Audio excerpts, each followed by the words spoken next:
अभिभावकों व बच्चों को मेरी तरफ से सुप्रभात। प्यारे बच्चों, आज हम र की मात्राओं के बारे में जानेंगे।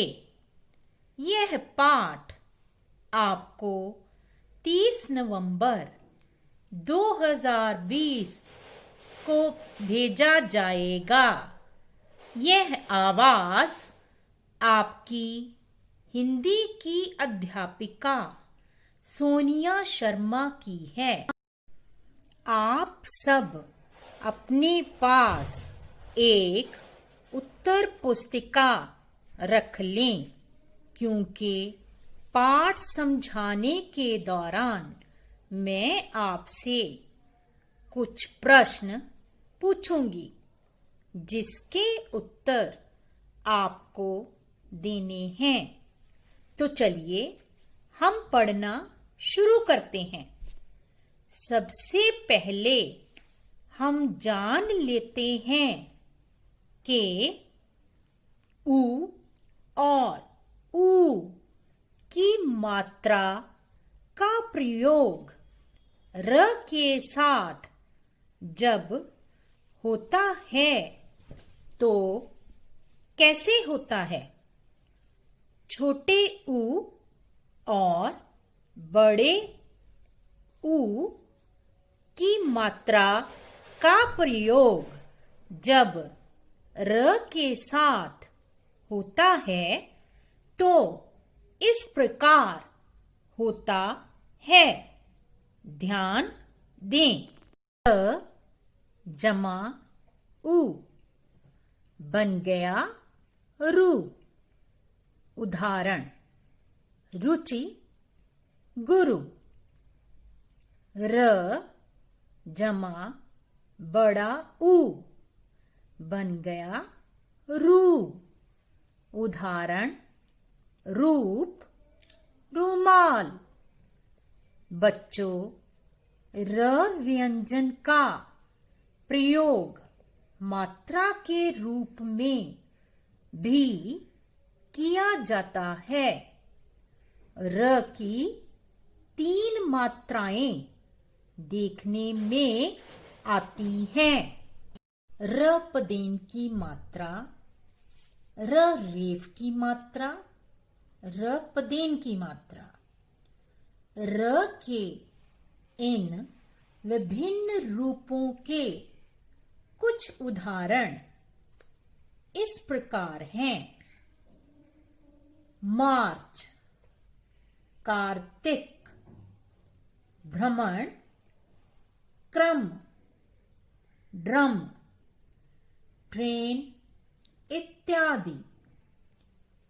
जब र की आवाज तो आती है, लेकिन र वर्ण दिखाई नहीं देता, तो पूरा र अपनी मात्राओं के माध्यम से अथवा अपने अलग अलग रूपों के माध्यम से इस कमी को पूरा करता है।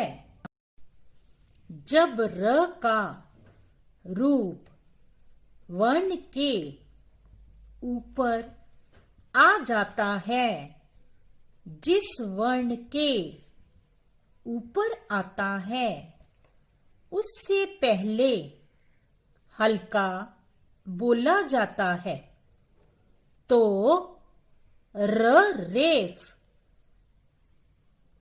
की मात्रा कहलाता है।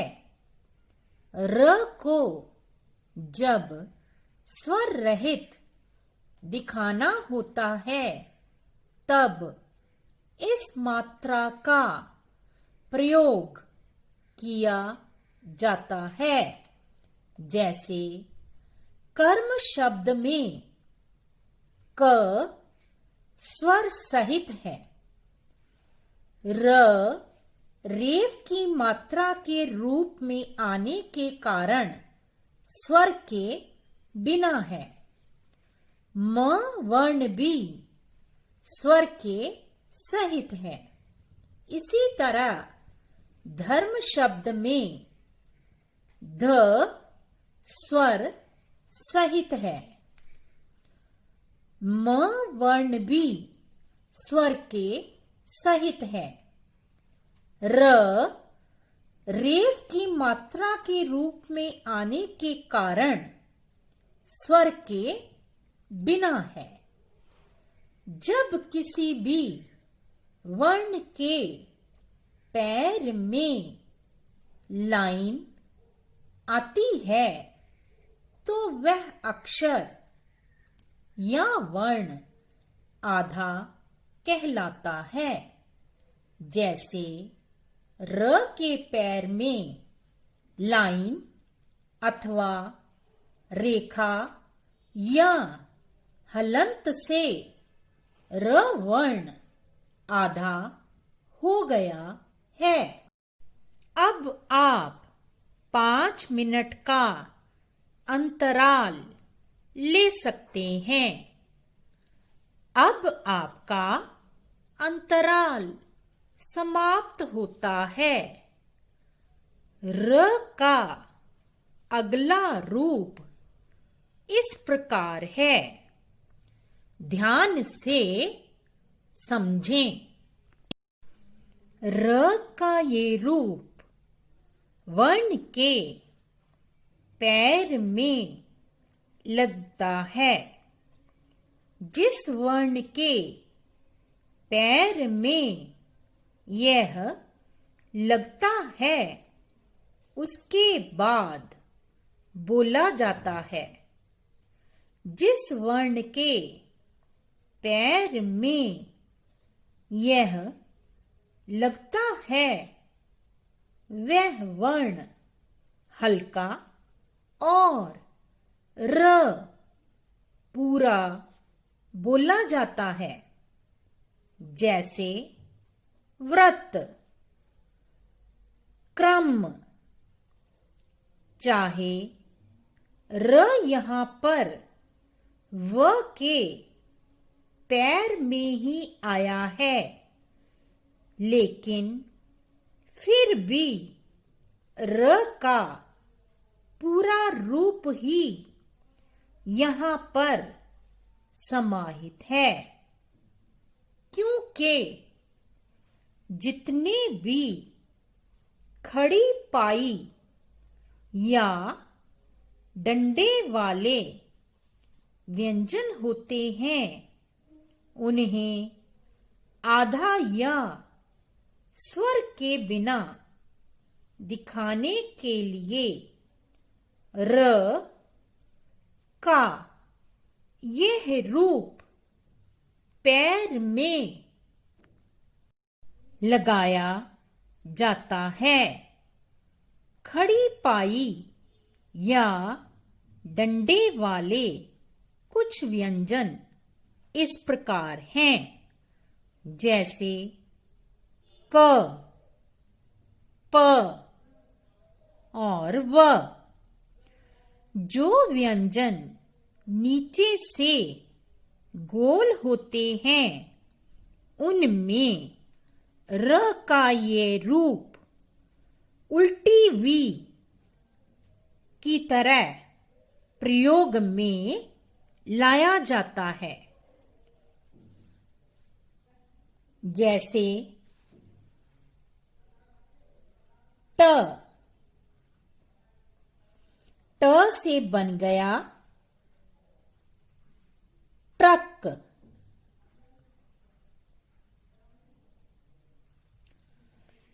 इस शब्द में ट एक गोल वर्ण है। गोल वर्ण होने के कारण र पदेन की मात्रा का रूप उल्टे वी के आकार जैसा लगाया गया है। र के इन दोनों रूपों को र पदेन की मात्रा के नाम से जाना जाता है। अब मैं आपसे कुछ प्रश्न पूछूंगी जिसके उत्तर आपको अपनी उत्तर पुस्तिका पर लिखनी है। प्रश्न संख्या 1। र रेफ की मात्रा को कहाँ लगाया जाता है? प्रश्न संख्या 2। र पदेन की मात्रा को कैसे प्रयोग में लाया जाता है? अब आप 5 मिनट का अंतराल ले सकते हैं। अब आपका अंतराल समाप्त होता है। अब मैं इन प्रश्नों के उत्तर बता रही हूं। आप इन्हें अपने उत्तरों से मिला लें। उत्तर संख्या 1। र रेफ की मात्रा को वर्ण के सिर पर लगाया जाता है या शिरोरेखा के ऊपर लगाया जाता है, जैसे धर्म। इस शब्द में र रेफ की मात्रा को म वर्ण की शिरोरेखा के ऊपर लगाया गया है। उत्तर संख्या 2। र पदेन की मात्रा को वर्ण के पैर में लगाया जाता है, जैसे क के पैर में र पदेन की मात्रा म बन गया क्रम। ट के पैर में र पदेन की मात्रा क बन गया ट्रक। र की रेफ मात्रा वाले कुछ शब्द इस प्रकार हैं। र रेफ की मात्रा वाले शब्द हैं कर्म, धर्म, गर्म, मर्म, वर्ष, पर्व, अर्थ, कार्तिक, वर्ष, मार्च। र पदेन की मात्रा वाले कुछ शब्द इस प्रकार हैं। क्रम, ग्रह, व्रत, ब्रह्म, प्रण, truck, drum, train, metro, petrol. गृह कार्य। इस पाठ को बार बार दोहराएं व सुने। र रेफ की और पदेन की मात्रा वाले शब्द अपनी हिंदी पुस्तिका पर लिखें व याद करें। धन्यवाद। आपका दिन शुभ रहे।